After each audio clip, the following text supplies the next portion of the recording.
Elderly Elizabeth Crowe is confident that with one gesture, she can force a young African-American man to leave her first-class seat on a flight from Chicago to New York.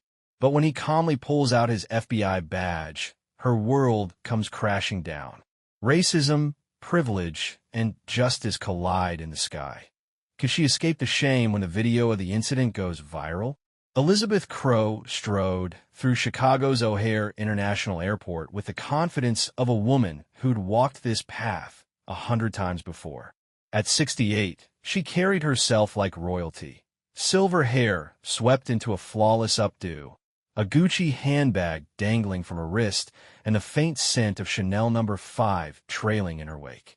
Her heels clicked sharply against the polished floor, a rhythm as steady as her expectations. She was headed to New York, first class, the only way she ever traveled. For Elizabeth, flying wasn't just transportation. It was a ritual of privilege, a bubble of luxury where she belonged. Priority boarding, chilled champagne, the soft hum of power suits discussing deals. It was her world, and she guarded it fiercely. She approached the gate for Flight 217, her boarding pass already in hand, the golden ticket to her sanctuary. The line moved quickly, as it always did for first-class passengers, and she barely glanced at the gate agent as she handed over her pass. A curt nod, a scan, and she was through, her carry-on rolling smoothly behind her. The jet bridge stretched ahead, a familiar tunnel to comfort. She allowed herself a small, satisfied smile. Everything was as it should be. But that smile faded the moment she stepped into the first-class cabin. There in her row, 3B, right next to her assigned 3, sat a young black man. Michael Reid, though she didn't know his name yet, was dressed in a crisp charcoal suit, a laptop open on the tray table in front of him. His fingers moved swiftly over the keys, eyes locked on the screen with a focus that suggested he was dissecting something critical. He didn't look up as she approached, didn't acknowledge the weight of her presence. He just sat there, calm and composed, as if he owned the space. Elizabeth's steps faltered. She stopped in the aisle, her grip tightening on the handle of her suitcase. This wasn't right. First class was supposed to be predictable. Executives, heiresses, people like her. Not him. Her lips pressed into a thin line, and she set her bag down with a deliberate thud, the sound sharp enough to turn a few heads. She slid into her seat, 3A, and adjusted her posture, crossing her legs with a practiced elegance that screamed authority. Still, Michael didn't react. He kept typing, the glow of his screen casting a soft light across his face, highlighting the strong jaw and steady gaze. She shifted again, her purse brushing his armrest. Nothing. No apology, no glance, no hint of discomfort. Her chest tightened. She'd flown this route for decades, and never once had she felt so out of place. The cabin buzzed quietly around her, passengers settling in, flight attendants gliding past with trays of drinks. But her focus was singular. She stole a glance at him, taking in the details, the tailored suit, the earbuds resting on the table, the way he carried himself with an ease she couldn't reconcile. Who was he?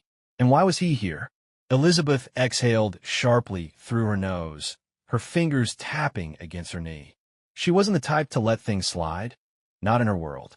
She'd worked too hard, built too much, to sit quietly when something felt wrong. And this felt wrong. She straightened her spine, her mind already spinning with options. She could handle this. She always did. All it would take was a word, a gesture, the right tone. She'd done it before, quietly, discreetly, and it always worked. People knew their place when she made it clear. The overhead lights dimmed slightly as the crew prepared for takeoff. A flight attendant passed by, offering a warm, good afternoon, but Elizabeth barely registered it. Her eyes darted back to Michael, then to the call button above her head. She hesitated just for a moment, then pressed it. A soft chime echoed through the cabin. She sat back, folding her hands in her lap, her expression calm, but her pulse quickening. This was her move, and she was ready to play it.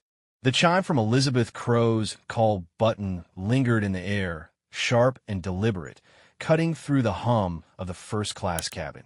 She sat rigid in 3A, her silver hair catching the light, her hands folded tightly in her lap. Beside her, Michael Reid paused his typing for the briefest moment, his fingers hovering over the keys before resuming their steady rhythm. He didn't look at her, didn't flinch, just kept working as if the sound meant nothing. That indifference stoked a fire in Elizabeth's chest. She wasn't used to being ignored. Within seconds, a flight attendant approached. Caitlin Brown, a woman in her late 20s with a professional smile and a tablet tucked under her arm. "Good afternoon, ma'am," Caitlin said, her tone warm but practiced. "How can I assist you?" Elizabeth turned her head slightly, offering a tight-lipped smile that didn't reach her eyes. "I think there's been a mistake," she said, her voice low and measured, each word dripping with intent. She tilted her head toward Michael. "I'm not sure this gentleman is in the right seat." Caitlin's smile faltered just for a second before she recovered. She glanced at Michael, who still hadn't looked up, then tapped her tablet screen. "Let me check the manifest," she said, her fingers moving quickly. Elizabeth waited, her gaze flicking between Caitlin and Michael, her pulse ticking up. She expected a quick resolution, confirmation of an error, an apology, a shuffle. It had happened before, and she knew how these things worked. People like her didn't have to explain themselves. "Everything's in order," Caitlin said after a moment, her voice steady. "Mr. Reid is in 3B, and you're in 3A. Both seats are correctly assigned." She looked up, meeting Elizabeth's eyes with a polite but firm expression. Elizabeth blinked, her fingers tightening around the edge of her purse. "That's odd," she said, forcing a small chuckle that sounded brittle even to her own ears. "Are you sure?" "I just assumed," she trailed off, letting the implication hang. Caitlin nodded. "I'm sure, ma'am. The system's up to date." Elizabeth's smile twitched, a crack in her composure. She shifted in her seat, her posture stiffening. "Well," she said, exhaling sharply, "I suppose mistakes happen." But she wasn't done. Not even close. Michael's silence gnawed at her, his refusal to engage, to justify himself. It was infuriating. She leaned forward slightly, her voice dropping lower. "Excuse me," she said directly to him, her tone still polite but edged with steel. "Are you certain this is your seat?" He stopped typing this time, his hands resting on the keyboard. Slowly, he turned his head, meeting her gaze for the first time. His eyes were dark, steady, unreadable. "Yes," he said simply, then returned to his work. One word. No elaboration, no deference. Elizabeth's jaw tightened. She glanced around, catching the eye of a businessman across the aisle who quickly looked away, pretending to read his paper. A young woman a few rows back shifted her phone subtly, the lens angled their way. People were watching. Elizabeth pressed the call button again, the chime ringing out like a declaration. Caitlin returned, her smile a little thinner now. "Yes, ma'am," she asked, her patience still intact but fraying at the edges. Elizabeth kept her voice low, deliberate. "I'd like to request a seat change," she said, pausing just long enough to let the wait settle. "I don't feel comfortable here." She tilted her head toward Michael again, her meaning unmistakable. Caitlin's expression shifted, a flicker of understanding crossing her face. "Is there an issue with the seat itself?" she asked, her tone careful. Elizabeth shook her head. "No, it's not the seat," she said, her words slow and pointed. "I just prefer to sit elsewhere." Michael paused again, his fingers stilling, but he didn't speak. Caitlin hesitated, then tapped her tablet. "Let me check availability," she said, stepping away. Elizabeth sat back, her heart pounding, a mix of triumph and unease swirling in her gut. She'd made her move. Now it was their turn. Elizabeth Crowe sat stiffly in 3A, her hands clenched around her Gucci purse, the leather creaking under her grip. The first-class cabin of Flight 217 buzzed with a quiet tension, the kind that hums just beneath the surface before a storm breaks. She'd made her play, pressed the call button, stated her discomfort, and now she waited, her pulse a steady drumbeat in her ears. Beside her, Michael Reid remained a statue, his laptop screen glowing, his fingers still over the keys. He hadn't said a word since his curt yes, and that silence was a splinter under her skin. Caitlin Brown returned, her tablet in hand, her professional smile stretched thin. "Ma'am," she began, her voice even but tinged with caution, "I've checked the manifest. There are no open seats in first class. We're fully booked." Elizabeth's stomach tightened, but she kept her expression smooth, her silver hair catching the cabin light like a crown. "Surely there's something you can do," she said, her tone sharp yet restrained. "I'm not asking for much, just a more comfortable arrangement." Caitlin's eyes flicked to Michael, then back to Elizabeth. "I can check economy," she offered, "but I can't move another passenger without cause." Elizabeth's lips parted, a flash of indignation sparking in her chest. "Economy? She, Elizabeth Crowe, relegated to the back of the plane? Unthinkable." "That won't be necessary," she said, her voice clipped. "If there's no room here, then perhaps she nodded toward Michael, could take one of those seats." A murmur rippled through the cabin. The businessman across the aisle coughed, masking a scoff. The young woman with the phone angled it higher, her thumb poised over the screen. Caitlin blinked, processing Elizabeth's words. "Ma'am," she said, firmer now, "Mr. Reid has a valid first-class ticket. I can't ask him to move unless there's a specific issue." Elizabeth straightened, her gaze hardening. "I've told you," she said, her voice rising just enough to carry. "I don't feel safe sitting here." The words landed like a stone in still water, ripples spreading fast. Caitlin's posture stiffened, her tablet lowering slightly. "Can you clarify what you mean by that?" she asked, her tone shifting from polite to procedural. Elizabeth tilted her head, a faint shrug lifting her shoulders. "I'm not saying anything specific," she replied, her words slow and deliberate. "Just that I'd feel better elsewhere." "That's not unreasonable, is it?" Michael closed his laptop with a soft click, the sound cutting through the exchange like a blade. He turned to face her fully for the first time, his dark eyes locking onto hers. The cabin seemed to hold its breath. "Ma'am," he said, his voice calm, low, and steady, "if you're implying I've done something to make you uncomfortable, I'd be happy to address it." He reached into his jacket pocket, pulling out a slim leather case. With a flick of his wrist, he opened it, revealing a gleaming gold FBI badge. "Or," he added, tilting his head slightly, "you can file an official complaint right now. I'll take your statement." Elizabeth froze, her breath catching in her throat. The badge glinted under the overhead lights, its weight undeniable. Gasps punctured the silence, soft, sharp, incredulous. The businessman muttered, "Well, damn," under his breath. The young woman's phone zoomed in, her lips twitching into a smirk. Caitlin stepped back, her eyes wide, then quickly schooled her features. "Ma'am?" she prompted, her voice a lifeline Elizabeth couldn't grasp. Elizabeth's mind raced, her composure cracking like thin ice. FBI. He was FBI. The man she'd tried to displace, to dismiss, wasn't just some nobody. He was federal law enforcement.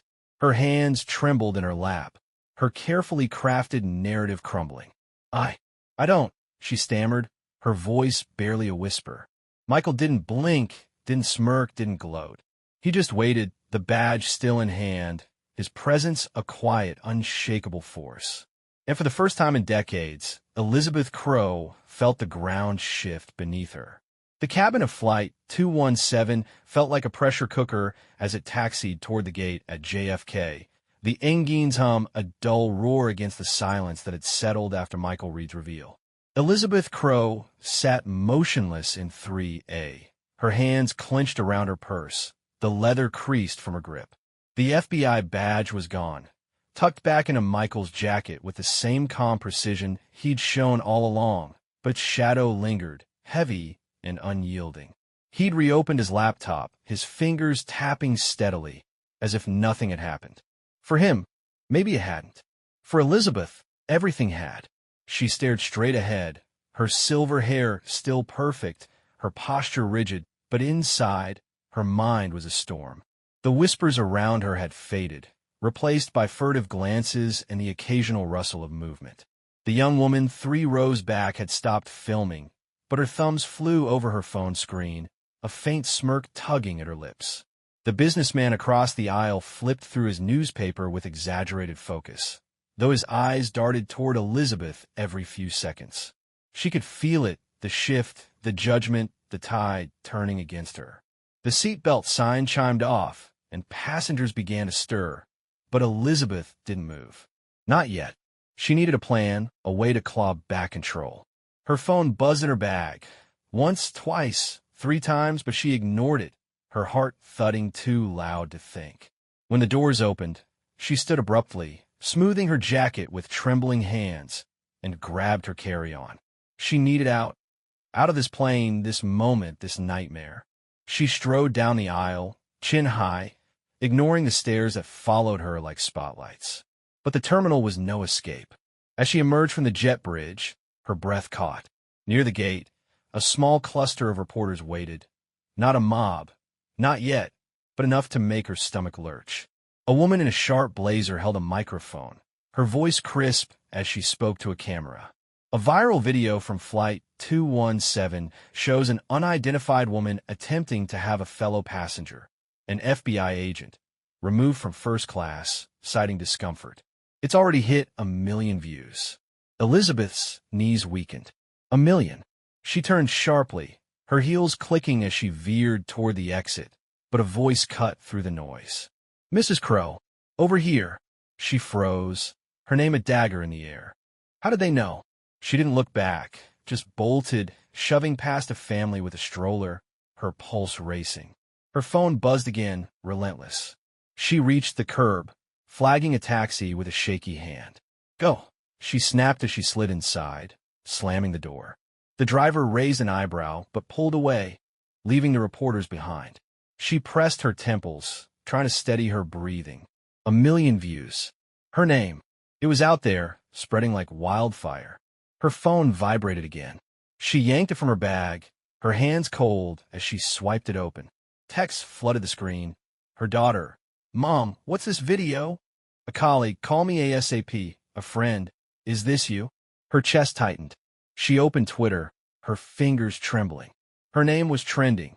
Hashtag Elizabeth Crowe. Hashtag First Class Karen. The video was everywhere. 1.5 million views now, climbing fast. Comments poured in. Entitled much? FBI twist is gold. She's done.